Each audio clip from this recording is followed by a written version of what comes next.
Welcome to the Manager Matt podcast show. I do hope you're well and delivering results. This week is a crossover episode, a bonus episode to you good listeners. It crosses over to one of my other channels where I've been doing lean business improvements. So have a listen to the Lean Business Improvement Show, episode 1. And if you like it, there'll be more to come. And if you go to find Lean Business Improvement Show, you'll find a number of these episodes that might really take your interest.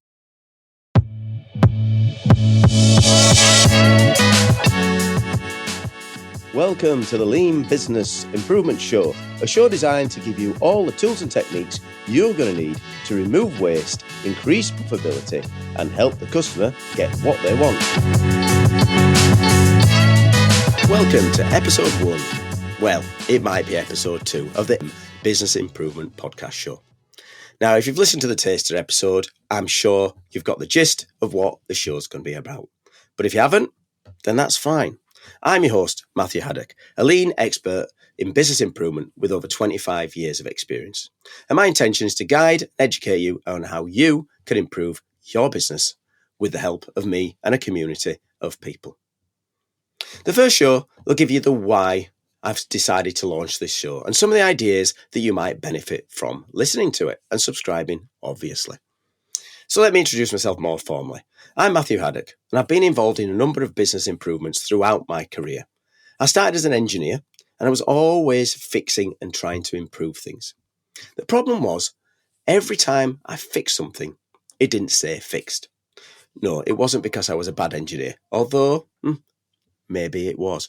But they weren't getting fixed forever, because we just didn't have the systems aligned to make that happen.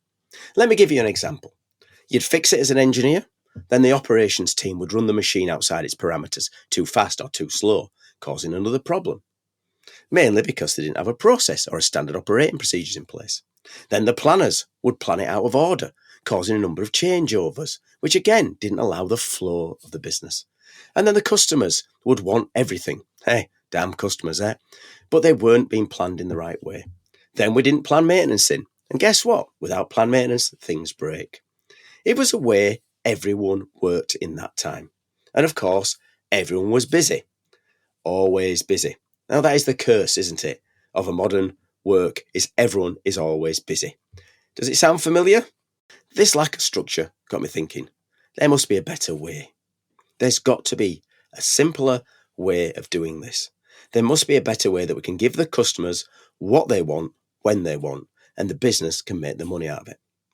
And that's where I found the ideas of the lean principles and business improvements.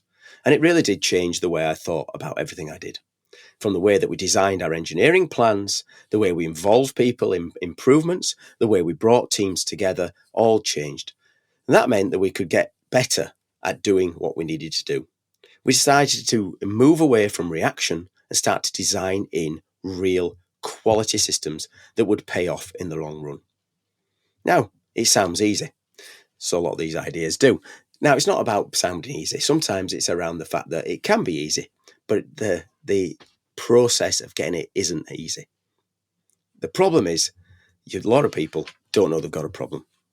Now, if you're sitting here listening or watching the show, you've probably thought to yourself, I hear these issues. There's always a conflict between the operations, the technical, the engineering, the sales team. We never get the stuff out on time.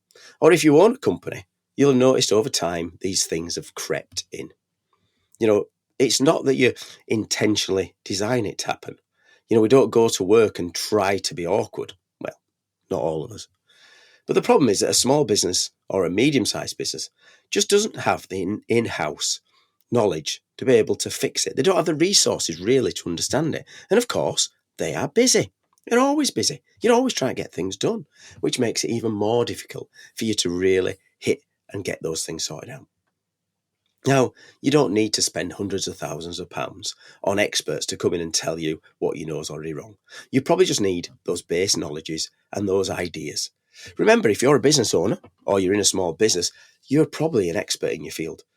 That means you're a good electrician, a great plumber, a good welder. Whatever that is, you've been good at it and you've managed to grow a business around it. The problem is now, as things get bigger, you've started to grow into these silos and waste, as it does, crept in. But of course, you've been there. You saw under pressure to get things done, get things out the door, you haven't got time to think about how you're doing it. And then, of course, what's round the corner for you business guys? New competition, new technologies, new taxes, new regulations and rules. So what do? Well, you need to establish a process, but not something that's brand new, that's going to destroy everything, that's going to rip it all to pieces. Yes, there sometimes needs to be some friction and some pressure to make that business change, but you already know that change is needed because, frankly, you work in a business where you know waste is. You're just not sure how to fix it. And that's where M&M Business Improvement Podcast Show will come into its own, and the community that I want to build around it. With my expertise and the expertise of others in reducing waste and supporting business effectiveness, I think I can really help you get better at what you're doing, or at least start you on a journey to becoming more lean, so that your business improvements and your ideas can drive that next operational excellence that you want. And if you're already on the journey, then that's great. It's a never-ending journey. It's called the idea of continual improvement, to improve continually. I do remember being in one business when I started to work on the ideas of lean and bringing in some structure and looking at how we could involve different departments and breaking down silos. And the manager at the time said, "Oh, it's okay. We've done lean. We've done it," as if it was a one-hit thing. Lean is always going to be around a culture. It's always going to be around how you can keep going and changing. If you're keeping still as a business and a business owner, then you're going backwards because there's somebody around you that's going to be pushing it forward, or there's going to be pressures coming that are going to push you under. Lean is a way of understanding the value from the view of the customer and eliminating the waste that's generated in those processes. If you let's start at the beginning, you won't do the history thing and go through all the idea of where lean came from. I'm sure you already know it was from the automotive trade. And around the 1940s in Japan, lots of issues after the Second World War, and they needed a way to be able to make automobiles affordable and be able to make them well. The problem is they didn't have the money that America and others had. So they had to start to build it from a fact of not designing in the waste and designing it as a flat, perfect system. And let's start by saying they're not perfect. None of them are. And lean isn't a way of saying it's perfect. It never is. If you look at the way the tools are applied, they're about how we can improve tomorrow by doing something better today. Now, some people will know about the lean principles. And again, I didn't want to be too theory heavy, but it's also good to always look at the idea of these principles. The main one is you're specifically looking at specific value from the customer's point of view.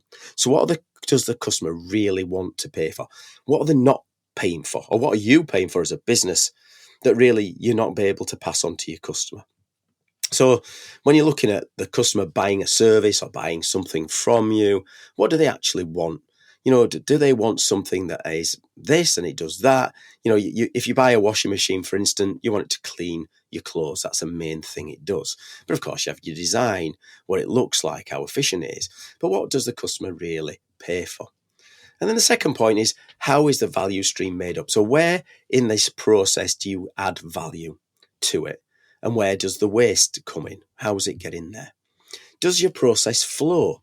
If you walk into any business, and first thing I do when I walk into any business is I'll look at their production area or into their process, and I'll see where are the flow, where is the bottlenecks? Is there big piles of inventory around them, the just in case piles?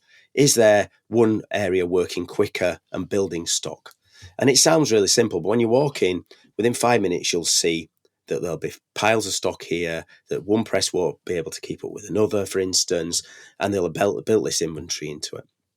And that's one of the things that really is a problem with the flow. And one of the things that you want to be doing with flow is actually pulling it through the process. So instead of batching and making something to sit there waiting to be bought, you actually want to be pulling it through.